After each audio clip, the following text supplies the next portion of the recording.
3 రోజులు అక్కడ ఉండేసరికి గుడికి వెళ్ళడం అలవాటైందా? అయ్యో జోక్ చేసా బావా. నాకు మీ ఆఫీస్లో ఒక జాబ్ కావాలి బావా. మీ ఆఫీస్లో వేకెన్సీస్ కనిపించాయి. అయితే ఎలానో మీ ఆఫీసే కదా, ఇద్దరం కలిసి వెళ్ళొచ్చు, కలిసి రావచ్చు అని అప్లై చేశా. ఏంటి అప్లై చేసావా? అవన్నీ వద్దు, జాబ్ చూస్తున్నావా లేదా? చూడు, నేను రేపు ఇంటర్వ్యూకి వస్తున్నాను, తర్వాత జాబ్లో జాయిన్ అవుతున్నాను. నేను ఫిక్స్ అయ్యాను, నువ్వు కూడా ఫిక్స్ అవుతా మంచిది.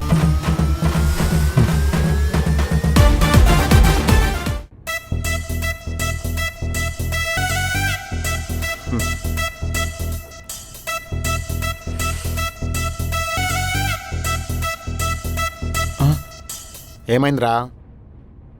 ఏంట్రా ఇంత కూల్గా కాఫీ తాగుతున్నావు? ఈరోజు ఇంటర్వ్యూస్ ఉన్నాయి, నీ ఇద్దరు పిల్లలు ఇంటర్వ్యూకి వస్తున్నారు. ఆ విషయం తెలుసు కూడా ఇంత కూల్గా ఎలా ఉన్నారా? నీది మామూలు గుండు కాదురా.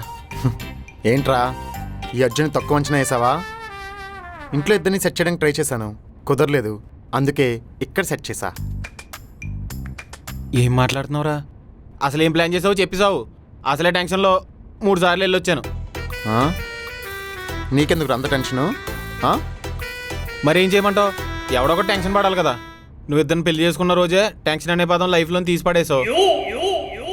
ఇప్పుడు నీ టెన్షన్ నేను పడుతున్నాను. సరే చెప్తాను, ఉదర్ దేఖ్. Excuse me sir. రా అర్జున్, కూర్చో. లేదు సార్, నాకు అర్జెంట్గా ఒక హెల్ప్ కావాలి సార్. సార్ ఏంటి కొత్తగా? హెల్పా? చెప్పు, ఏం హెల్ప్ కావాలి? సార్ నిన్న కాల్లో చెప్పాను కదా సార్, మా వాళ్ళిద్దరూ కంపెనీలో జాబ్ కోసం ట్రై చేస్తున్నారని. చెప్పు, వాళ్ళని ఇంటర్వ్యూ లేకుండా డైరెక్ట్గా అపాయింట్ చేయమంటావా? ఆహా వద్దు సార్, వాళ్ళిద్దరు అసలు మన కంపెనీలో జాబ్లో జాయిన్ అవ్వకూడదు సార్. అదేంట్రా, అందరూ నా దగ్గరికి వాళ్ళకి జాబ్ కావాలని రికమెండేషన్ కోసం నా దగ్గరికి వస్తారు. నువ్వేంటి జాబ్ ఇవ్వద్దని రిక్వెస్ట్ చేస్తున్నావు? ఎందుకురా, ఏమైంది? సార్ అదంతే సార్, నా పరిస్థితి మీకు అర్థం కాదు. చెప్తే కదా తెలిసేది నీ పరిస్థితి ఏంటో. అదంతా తర్వాత చెప్తాను సార్, ముందు ఒక్క హెల్ప్ చేసి పెట్టండి సార్ ప్లీజ్ సార్. సరే, మీ వాళ్ళకి మన కంపెనీలో జాబ్ ఇవ్వకూడదు, అంతే కదా నీకు కావాల్సింది? అంతే సార్, అవును సార్. సరే, నేను చూసుకుంటానులే కానీ నువ్వు టెన్షన్ పడకు. Thank you so much sir. ఉంటాను సార్.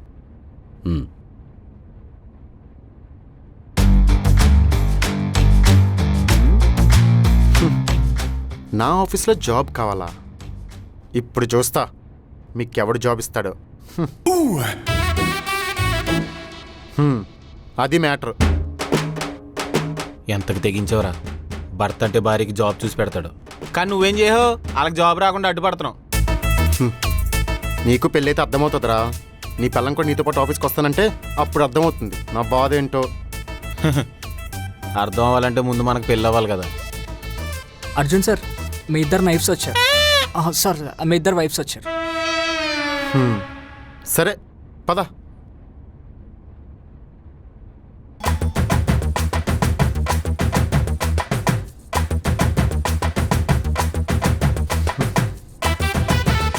స్వాతి, ఎంత చెప్పినా వినకుండా వచ్చావు కదా, అయినా జాబ్లన్నీ నీకు అవసరమా? హ్యాపీగా ఇంట్లో ఉండొచ్చు కదా. నేను చెప్పాను కదా నాకు జాబ్ కావాలని, అయినా నాకు చెప్పడం కన్నా నీకు మంచి మంచి దోశలు వేసి పెట్టే కీర్తి నాకు చెప్పు, దాన్ని ఇంట్లో ఉండమని. సరే, నేను ఎంత చెప్పినా వినవు కదా. All the best. Thank you. Keerthana, ఫైనల్గా చెప్తున్నాను, ఈ ఇంటర్వ్యూ జాబ్లు మనకేమొద్దు, ఇంటికి వెళ్ళిపో. ఇది చెప్పమని పంపించిందా మీ స్వాతి? అదేం కాదు కీర్తన. అవన్నీ నాకు చెప్పకు బావా, నేను ఇక్కడ జాయిన్ అవుతున్నాను. నీ మీద నాకు నమ్మకం లేదు. నా మీద నమ్మకం లేదా? లేదు. మొన్న జాబ్ అంటే వద్దన్నావు, నిన్ను చూద్దామన్నావు, ఈరోజు వెళ్ళిపోమంటున్నావు. నేను నీ మంచి కోసం కదా చెప్తున్నాను. నా మంచి నేను చూసుకుంటాను. సరే, ఆల్ ది బెస్ట్. ఏం అవసరం లేదు. స్వాతి, నువ్వే.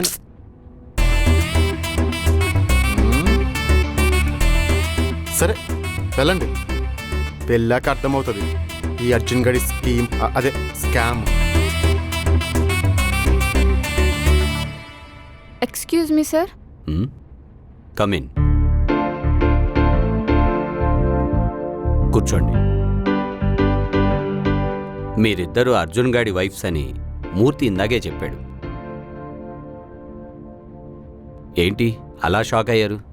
అర్జున్ మా గురించి చెప్పలేదా మీకు? చెప్పాడు కానీ అర్జున్కి మీరు ఇంత క్లోజ్ అని తెలీదు. అర్జున్ ఎంప్లాయీ కాదు, వాడు నా ఫ్రెండు. ఈ కంపెనీ స్టార్ట్ అయినప్పటి నుంచి వాడు నా పక్కనే ఉన్నాడు. ఎంప్లాయీ కన్నా వాడు నా ఫ్యామిలీ మెంబర్ అని చెప్పొచ్చు. కంపెనీ లాస్లో ఉన్నప్పుడు చాలామంది శాలరీ కోసం ఈ కంపెనీని వదిలేసి వెళ్ళిపోయారు. కానీ అర్జున్ ఒక్కడే నా పక్కనే నుంచొని నాకు ధైర్యాన్ని ఇచ్చాడు. శాలరీ గురించి ఒక్కరోజు కూడా అడగలేదు వాడు.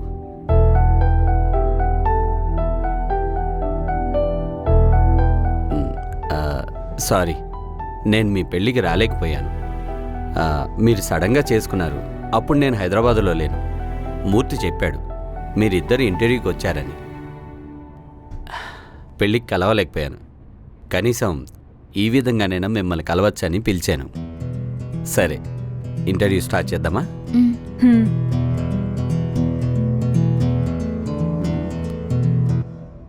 ఇంకా రాలేదేంటి? ఆ, ఏం కనపట్లేదా? ఎందుకురా అంత టెన్షన్ పడుతున్నావు? ఏదైనా అటు ఇటు అయ్యి విక్రమ్ ఎవరికైనా జాబ్ ఇచ్చేస్తాడని టెన్షన్ పడుతున్నావా? అంత సినిమా లేదు. విక్రమ్ గురించి నీకు తెలీదురా. విక్రమ్ ఇంటర్వ్యూకి వచ్చిన వాళ్ళని ఎలా భయపెడతాడో తెలుసా? అయినా ఇంటెలిజెంట్ అయిన నాకే చుక్కలు చూపించాడు. ఈ దద్ది బ్రెయిన్స్కి అంత సినిమా లేదులే. మరి ఎందుకు నైట్ టైం రోడ్డు మీద కుక్కలు బిహేవ్ చేసినట్టు ఇలా ఆడ్గా బిహేవ్ చేస్తున్నావు? నువ్వు నీ చెత్త కంపారిజన్లు. ఇంటర్వ్యూ స్టార్ట్ అయ్యి చాలాసేపు అయింది, ఇంకా బయటికి రావట్లేదు ఏంటా అని చూస్తున్నాను. వచ్చేస్తారులే, నువ్వే కదా చెప్పు చాలా టఫ్ క్వశ్చన్స్ అడగమన్నానని. అదే పనిలో ఉండి విక్రమ్. దెబ్బకి రేపటి నుండి ఇంటర్వ్యూలన్నా ఆఫీసులన్నా భయపడతారా మా వాళ్ళు. ఒరే, నీకు తెలియట్లేదు కానీ నీలో చాలా పెద్ద సాడిస్ట్ ఉన్నాడు రా. నేను కాబట్టి నీతో ఫ్రెండ్షిప్ చేశాను. వేరేవాడు ఎవడైనా చచ్చిపోతుడు. మూసుకొని చూడు. ఓ టైం అయింది వెళ్ళాలి. రే, ఎక్కడికి రా? అంజలి కాఫీ తాగే టైం అయిందిరా. రే, మొన్నే కదరా అంజలికి పెళ్లి ఫిక్స్ అయిందని ఓ ఏడ్చావు. పెళ్ళి ఫిక్స్ అయితే ఏంటి, పెళ్ళి అవ్వలేదు కదా. అయినా ఈ మధ్య నీకు ట్రెండ్ అర్థం కావట్లేదురా. పెళ్ళైన వాళ్ళు కానీ పెళ్ళి ఫిక్స్ అయిన వాళ్ళు కానీ ప్రీ వెడ్డింగ్ షూట్ అని, ట్రిప్స్ అని అలా దూరంగా కొండ మీదకి తీసుకెళ్ళి తోసి చంపేయడం, డ్రమ్లో పెట్టి కుక్కేయడం ఇదే ట్రెండ్. నేను ఇవన్నీ అంజలితో మాట్లాడి ఏదోటి వర్కౌట్ అయ్యేలా చేస్తాను. రే పాపిస్టోడా, ఇంతకు తెగించారేంట్రా? రోజు రోజుకి ఇలా తయారవుతున్నారు. రే, దయచేసి నీ క్రైమ్లోకి నన్ను లాగకరా. ఆఫీస్లో నువ్వు నేను జస్ట్ కొలీగ్స్ అంతే. ప్రేమ త్యాగం కోరుకుంటుందిరా. అది లేకపోవడం వల్లే నువ్వు ఇలా ఉండిపోయావు. ఆయన నీతో మాట్లాడే టైం వేస్ట్, నేను పోతున్నాను. ఓకే, ఆ రెజ్యూమ్స్ పక్కన పెట్టండి. నాకు మీ క్వాలిఫికేషన్ కన్నా మీ అబ్జర్వేషన్ ఇంపార్టెంట్. చాలా సింపుల్ క్వశ్చన్స్. కరెక్ట్గా మీరు ఆన్సర్స్ చెప్తే ఈ జాబ్ మీదే. అర్జున్కి ఫేవరెట్ బ్రేక్ఫాస్ట్ ఏంటి? బావకి దోశ అంటే చాలా ఇష్టం. ఎగ్ దోశ అంటే ఇంకా ఇష్టం. అర్జున్కి కాఫీ ఇష్టమా, టీ ఇష్టమా? కాఫీ చాలా ఇష్టంగా తాగుతాడు. షుగర్లెస్ కాఫీ అయితే ఇష్టంగా తాగుతాడు. కోపం వచ్చినప్పుడు ఏం చేస్తాడు? సైలెంట్గా ఉండిపోతాడు. సైలెంట్గా రూమ్లోకి వెళ్ళిపోతాడు. మరి హ్యాపీగా ఉన్నప్పుడు? అందరితో నవ్వుతూ ఉంటాడు. ఎదుటి వాళ్ళని నవ్విస్తాడు.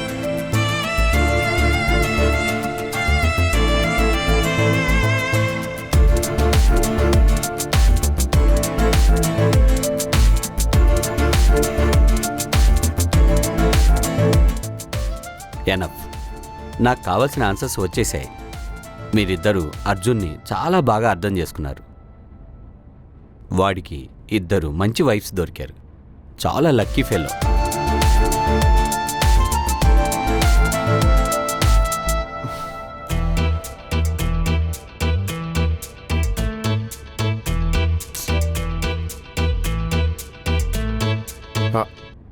ఏమైంది?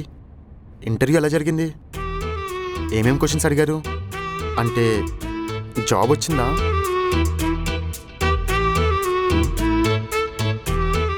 ఏంటి ఎందుకు అలా చూస్తున్నారు? ఏం జరిగిందో చెప్పండి. బావా నీ గురించి ఏమో అనుకున్నా, కానీ నువ్వు వేరే బావా. హ్మ్? ఆఫీసులో కూడా నువ్వు ఇంత మంచోడువని ఈరోజే తెలిసింది. ఆ, అవును, బయట వాళ్ళని ఇలా చూసుకుంటున్నావంటే ఇంట్లో వాళ్ళని ఇంకెలా చూసుకుంటావో బావా. అబ్బా సరే, ఇంతకీ మ్యాటర్ ఏమైందో చెప్పండి. మీరు పెట్టే టెన్షన్ వల్ల పడిపోయేలా ఉన్నాను. మీ విక్రమ్ సార్ నీ గురించి చెప్పినప్పుడు నిజంగా చాలా హ్యాపీగా అనిపించింది. ఆ? నువ్వు బయట వాళ్ళకు కూడా ఇంత ఇంపార్టెన్స్ ఇస్తావని చాలా గర్వంగా అనిపించింది. సరే, ఇంతకీ మీ ఇంటర్వ్యూ ఏమైందో చెప్పండి. హాయ్ అర్జున్, నీతో ఒక విషయం మాట్లాడాను. రా.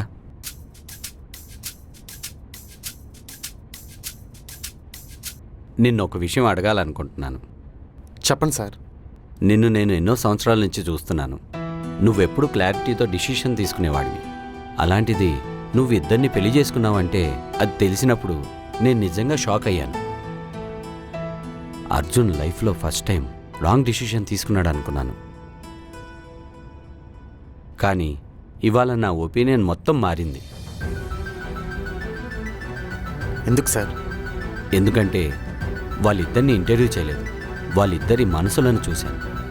అందులో మొత్తం నువ్వే ఉన్నావు. నాకు అర్థం కాలేదు సార్. నేను అడిగిన ప్రతి క్వశ్చన్కి వాళ్ళిద్దరూ ఆన్సర్స్ చెప్పలేదు. వాళ్ళ గుండెల్లో ఉన్న నిన్ను గుర్తు చేసుకున్నారు.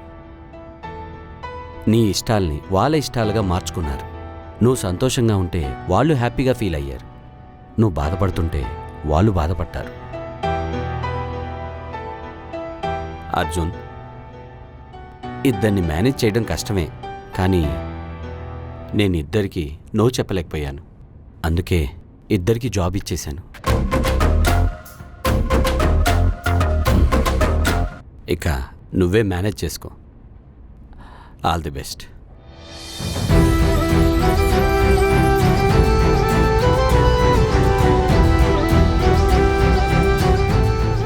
నన్ను ఇంతగా అర్థం చేసుకున్నారా? నేనే వాళ్ళని అర్థం చేసుకోలేకపోతున్నానా?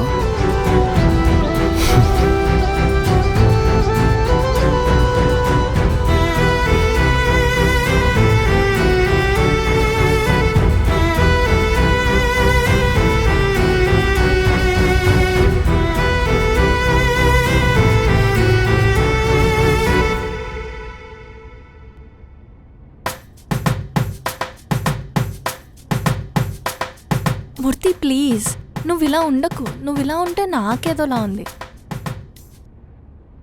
నేను నిన్ను నమ్మాను అంజు. నీకోసం గుండెల్లో కోట కట్టుకుని దాంట్లో నీతో గృహప్రవేశం చేద్దాం అనుకున్నాను. కానీ నువ్వు వేరేవాడి ఇంట్లో ఎంగేజ్మెంట్ చేసుకున్నావని గ్రహించలేకపోయాను. అసలు నేను నిన్ను ఎప్పుడూ అలా అనుకోనే లేదు మూర్తి. అదేలే, ఆఫీస్ బాయ్ని కదా, మీకు టీలు కాఫీలు తెస్తే తాగుతారే తప్ప నాతో కలిసి పందిరి మంచం మీద పాలు తాగాలని ఎవరు అనుకుంటారు? ఇప్పుడేం చేయలేం మూర్తి, ఆల్రెడీ నాకు పెళ్లి ఫిక్స్ అయిపోయింది. నా దగ్గర ఒక ఐడియా ఉంది. ఏంటది? నేను మీ వాడు కాలు పట్టుకుంటాను, నువ్వు తలగడతో ఊపిరాడకుండా నొక్కేసి చంపే. మూర్తి పిచ్చేమన్నా పట్టిందా నీకు? నాకు అర్థమైంది అంజు, నీ దగ్గర అంత బలం లేదు కదా. పోనీ కాజో కూడా కొండ మీదకి రమ్మని తోచి చంపేద్దామా? శవం గురించి నువ్వు కంగారు పడుకో అంజు, నేను బ్లూ డ్రమ్ తీసుకొస్తా. మూర్తి ఆపుతావా నువ్వు? సరే, కొండ వద్దు, డ్రమ్ వద్దు, ఏం చేద్దామో నువ్వే చెప్పు. ఇప్పుడేం చేయలేం ఇంకా. నన్ను వదిలేస్తున్నావా అంజు? హా, అసలు నేను నిన్న ఎప్పుడు పట్టుకున్నానని? పట్టుకోవడం అంటే చేయి పట్టుకోవడం కాదు అంజు, మనసు పట్టుకోవడం, రెండు మనసులు ముడేసుకోవడం. పిచ్చి పట్టినట్టు వాగుతున్నావు నువ్వు. ఏ, నా ప్రేమ కోసం ఇంకెన్ని చేయలో. అమ్మాయిడు వచ్చేస్తున్నాడు. రే మూర్తి, ఏమైందిరా? ఏం లేదురా, అంజలిని పడేద్దామని చిన్న రాక్షస ప్రయత్నం చేశాను, వర్కౌట్ అవ్వలే. నీకేమైంది? ఇద్దరికి జాబ్ ఇచ్చేసాడరా. అయిపోయింది. నాకు ఇప్పుడు ఏం చేయాలో అర్థం కావట్లేదు. ఇంక చేసేదే ఉంది. ఎన్నాళ్ళు ఇంట్లో ఏగో, ఇప్పుడు ఆఫీసులో ఎగుతావు. హ్మ్? అలా చూడకు, నేను ముందే చెప్పాను జాగ్రత్తగా డీల్ చేయరా అని. విక్రమ్ పెద్ద పోటుగాడు, పెద్ద పెద్ద క్వశ్చన్లు అడిగి పొడి చేస్తాడన్నావు, బాగా పెట్టాడా? సర్లే, ఇక నీ చేతుల్లో ఏం లేదు. ఎక్కువ ఆలోచించకుండా ఇంటికి వెళ్ళు. వెళ్ళు, అల్లని చూస్తావే.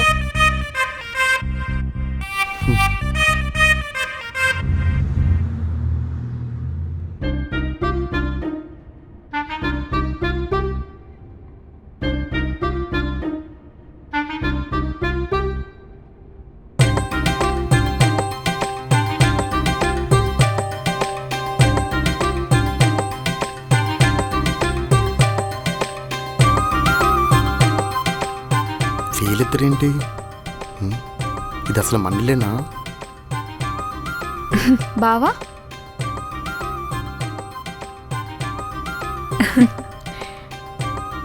మీ ఇద్దరు బావా ఇట్రా, ఒక ఇంపార్టెంట్ మ్యాటర్ మాట్లాడాలి. మా ఇద్దరికి జాబ్స్ వచ్చేసాయి కదా, హ్మ్. ఇద్దరం ఆఫీస్కి వెళ్ళడం ఎందుకు? కీర్తన చెల్లిని ఇంట్లోనే ఉండమను. మనం సంపాదించే దాంట్లో హాఫ్ శాలరీ తనకిచ్చేద్దాం. హ్మ్. ఐడియా బాగుంది, కానీ ఏమంటుంది? అంటే నువ్వు కొంచెం సెన్సిటివ్ కదా. నీకు ఈ ఆఫీస్ తలనొప్పులు అవన్నీ ఎందుకు? నువ్వు ఇంట్లో ఉంటే మేము వెళ్ళి సంపాదిస్తాం, అప్పుడు అందరూ షేర్ చేసుకోవచ్చని అంటుంది. ఓ మంచిది. మీరిద్దరూ ఆఫీస్కి వెళ్ళి రోజంతా సరసాలాడుకుని సంపాదిస్తే నేను ఇంట్లో కూర్చొని వంట చేసి పెట్టాలా పని మనిషిలాగా? అది కాదు కీర్తు, మేమిద్దరం చెప్పేది నీ మంచి కోసమే కదా. వద్దు, నాకు ఆ మంచే వద్దు. మీరిద్దరూ కలిసి నాకు చేసిన ఆ మోసం చాలు. అంటే ఏంటి? రేపటి నుంచి మీ ఇద్దరు ఆఫీస్కి వస్తున్నారు, అంతే కదా? అవును, వస్తున్నాం.